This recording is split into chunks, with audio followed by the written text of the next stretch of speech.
Hello കൂട്ടുകാരെ, പുതിയൊരു വീഡിയോയിലേക്ക് സ്വാഗതം. ഇന്ന് നമ്മൾ ചർച്ച ചെയ്യുന്ന ടോപ്പിക്ക് പാരിസ്ഥിതിക ഭാഷാശാസ്ത്രം എന്നതാണ്. അപ്പോൾ ഇതുവരെ നമ്മുടെ ചാനൽ സബ്സ്ക്രൈബ് ചെയ്യാത്തവരാണെങ്കിൽ സബ്സ്ക്രൈബ് ചെയ്യുക, ലൈക്ക് ചെയ്യുക, ഷെയർ ചെയ്യുക, സപ്പോർട്ട് ചെയ്യുക. അപ്പോൾ തുടങ്ങാം. മനുഷ്യർ ഉൾപ്പെടെയുള്ള ജീവജാലങ്ങളും അവയുടെ ഭൗതിക പരിസ്ഥിതിയും തമ്മിലുള്ള ബന്ധത്തെക്കുറിച്ചിട്ടുള്ള പഠനമാണ് പാരിസ്ഥിതിക ശാസ്ത്രം.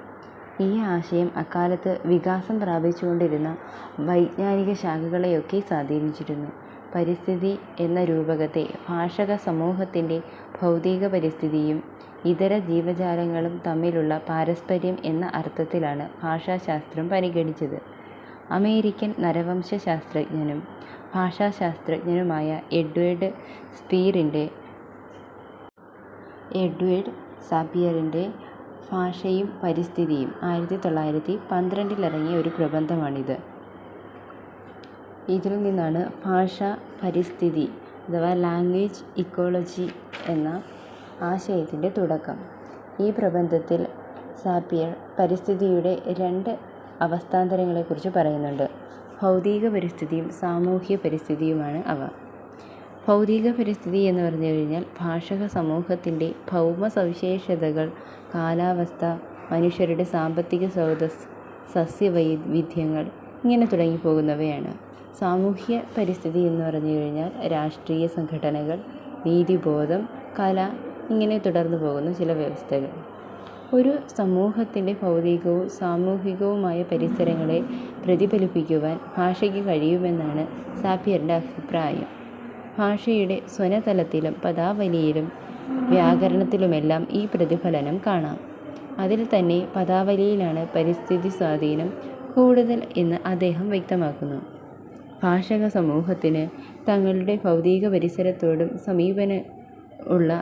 ഭൗതിക പരിസരത്തോടുള്ള സമീപനം നമുക്ക് വ്യക്തമാക്കാൻ കഴിയും.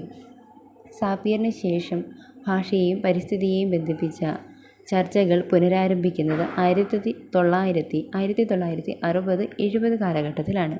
റേച്ചൽ കാർസൻ്റെ നിശബ്ദ വസന്തം, ഇത് വന്നത് 1962 ആ ഒരു ഗ്രന്ഥത്തിൽ സാമ്രാജ്യത്വം, മുതലാളിത്തം തുടങ്ങിയ ഘട്ടങ്ങളിൽ സംഭവിച്ച പാരിസ്ഥിതിക പ്രതിസന്ധികൾ ഇത് നടക്കുന്ന പശ്ചാത്തലത്തിലാണ് ഈ ഒരു പഠനം അല്ലെങ്കിൽ ഈ ഒരു ഗ്രന്ഥം വരുന്നത്.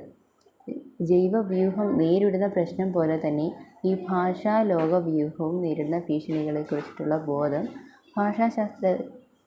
ഭാഷാശാസ്ത്രജ്ഞർക്കിടയിൽ അന്നുണ്ടായി. സാംസ്കാരികമായിട്ടുള്ള അധിനിവേശം മുതലാളിത്തത്തെയും പരിസ്ഥിതിയെയും മാത്രമല്ല ഒരു തദ്ദേശീയ ഭാഷാ സമൂഹത്തെ കൂടി ഭീഷണി ആകുന്നു. അതിനുകൂടി അവർ ഈ ഒരു അധിനിവേശം ഭീഷണിയാകുന്നുണ്ടെന്നൊക്കെ ഉള്ള കാര്യങ്ങളൊക്കെ കൂടുതൽ കാര്യമായുള്ള ചിന്തയ്ക്ക് വകയുണ്ടാക്കി. വൈവിധ്യത്തിൻ്റെ നാശം, ഭാഷാനാശവും പരസ്പര പൂരകങ്ങളാണെന്ന കണ്ടെത്തലുകളും ജൈവ വൈവിധ്യ മേഖലകളിലാണ് ഭാഷാ വൈവിധ്യം കാണപ്പെടുന്നത് എന്ന നിരീക്ഷണവും ആഗോള പ്രസക്തി വ്യാപിപ്പിച്ചു. എന്ന് പറഞ്ഞു കഴിഞ്ഞാൽ വൈവിധ്യത്തിൻ്റെ നാശം, ഒരു ജൈവ വൈവിധ്യങ്ങൾ നശിച്ചു പോകുമ്പോൾ അതോടൊപ്പം നശിക്കുന്നത് ഭാഷ തന്നെയാണ് എന്നുള്ളൊരാശയം അവർക്ക് മനസ്സിലായി. അമേരിക്കൻ ഭാഷാശാസ്ത്രജ്ഞൻ ആയ എയ്ലൻ ഹോഗൻ്റെ ഭാഷാ പരിസ്ഥിതി 1972 ആ ഒരു കാലഘട്ടത്തിലിറങ്ങിയ ഭാഷാ പരിസ്ഥിതി എന്ന പഠനം ഇതിൽ പ്രസക്തമാണ്. മറ്റെല്ലാ ശാസ്ത്ര സാമൂഹ്യ മേഖലകളുമായി ചേർന്ന് പ്രവർത്തിക്കാൻ ഭാഷാശാസ്ത്രത്തെ കൂട്ടിയിണക്കുന്ന ഒരു രൂപകമായിട്ടാണ് അദ്ദേഹം ഭാഷാ പരിസ്ഥിതിയെ പരിഗണിച്ചത്.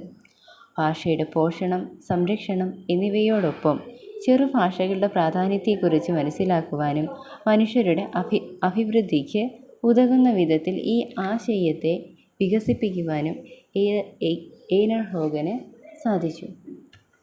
പിന്നീട് 1990കളോടെ ഭാഷാ വൈവിധ്യം ജൈവ വൈവിധ്യവും തമ്മിലുള്ള ബന്ധത്തെക്കുറിച്ചുള്ള പഠനങ്ങൾ ആഗോളതലത്തിൽ സജീവമായി. Toledo, David Harmer, Peter Mulhauser, David Abraham, Daniel Nettle, Susanna റൊമൈന, Luis Mahe തുടങ്ങിയവരുടെ പഠനങ്ങൾ ഇതിൽ ശ്രദ്ധേയമാണ്.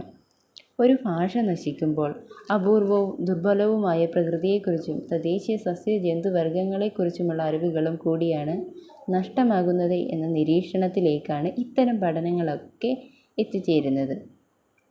ഒരു പ്രദേശത്തെ ജൈവവൈവിധ്യം സംരക്ഷിക്കുക എന്നത് ഒരു പ്രദേശത്തെ ജനങ്ങളുടെ സാംസ്കാരിക ഭാഷയുടെ സംരക്ഷണം കൂടിയാണ്.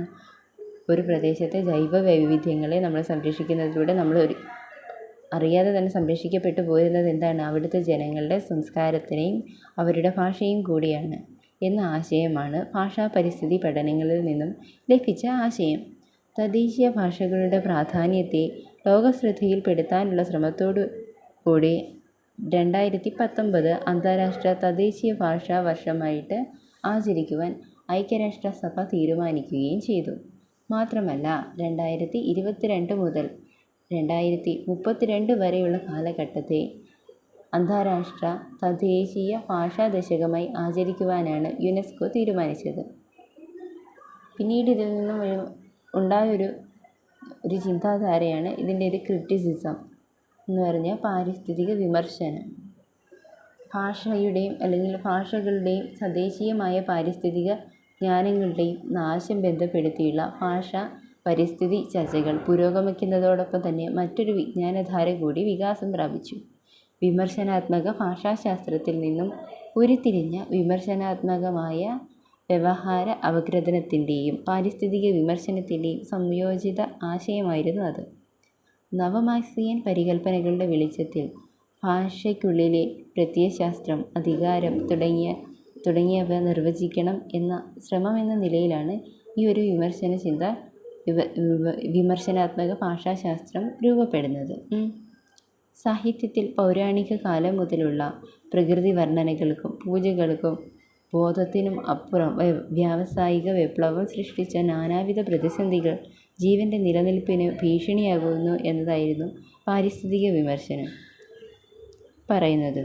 വില്യം റുക്കേർട്ടിൻ്റെയും ജി മധുസൂദനൻ്റെയും ഒക്കെ ആശയധാരകൾ കലർന്നാണ് വിമർശനാത്മക പാരിസ്ഥിതിക ഭാഷാശാസ്ത്രം പതിയെ രൂപപ്പെട്ടു വന്നത്.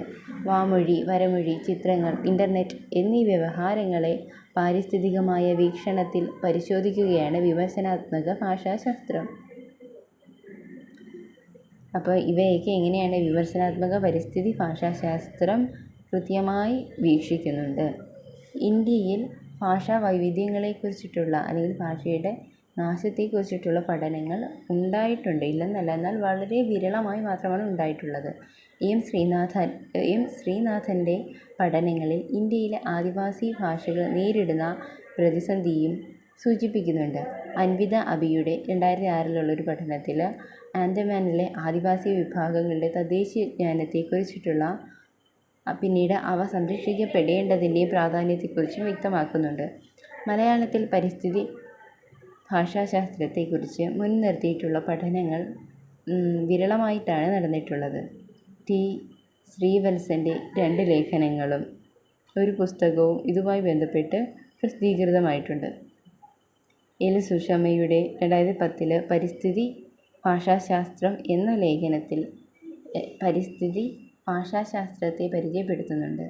വംശീയ ഭാഷകളും ജൈവ വൈവിധ്യ നഷ്ടവും എന്ന പേരിൽ പി രഞ്ജിത്ത് 2013 രചിച്ച ലേഖനത്തിൽ ജൈവ വൈവിധ്യം ഭാഷാ വൈവിധ്യത്തിൻ്റെ നഷ്ടം പരസ്പര പൂരകമാണ് എന്നും ഗോത്രഭാഷകൾ പരിസ്ഥിതി സംരക്ഷണത്തിൻ്റെ കൂടെ ആവശ്യമാണെന്നും പറയുന്നു. അനുഭവങ്ങളുടെ നഷ്ടം ഭാഷാനഷ്ടത്തിന് കാരണമാകുന്നു എന്നും ഈ പഠനത്തിലൂടെ വ്യക്തമാക്കുന്നു. സംപ്രീത കെയുടെ PhD പ്രബന്ധം അട്ടപ്പാടി കുറുമ്പരുടെ ഭാഷയിലെ ജൈവ വൈവിധ്യങ്ങളെക്കുറിച്ചിട്ടുള്ളതായിരുന്നു. ഈ ഒരു പഠനം നടന്നിട്ടുള്ളത് 2015 പിന്നീട് 2020 ചോലനായിക ഭാഷ പരിസ്ഥിതി ഭാഷാശാസ്ത്ര പഠനം എന്ന PhD പ്രബന്ധമാണ് ഉണ്ടായിട്ടുള്ളത്. ഇത് ഗോത്രഭാഷയെ മുൻനിർത്തി കേരളത്തിൽ ഉണ്ടായ ആദ്യത്തെ പരിസ്ഥിതി ഭാഷാശാസ്ത്ര പഠനമാണ്. കേരളത്തിൽ 37 ആദിവാസി ഗോത്രങ്ങളുണ്ടെന്നാണ് സർക്കാർ കണക്ക്. ഇതിലെ മിക്കവയും പശ്ചിമഘട്ട വനങ്ങളിലാണ് ഉള്ളത്. അവരുടെ ഭാഷ, അവരുടെ ആചാരം, പുതിയ സ്പീഷീസുകൾ, ഔഷധങ്ങൾ ഇവയൊക്കെ കണ്ടെത്തുവാനും ഇവയെക്കുറിച്ച് അറിയുവാനും നമുക്ക് അവരുടെ ഭാഷ പഠിക്കണം. ഇങ്ങനെ പ്രകൃതിയെയും മനുഷ്യരെയും ജൈവ വൈവിധ്യങ്ങളെ സർവ്വതിനെയും കൂട്ടിയിണക്കിയുള്ളൊരു പഠനമാണ് പാരിസ്ഥിതിക ഭാഷാശാസ്ത്രം എന്നതുകൊണ്ട് ഉദ്ദേശിക്കുന്നത്. നന്ദി.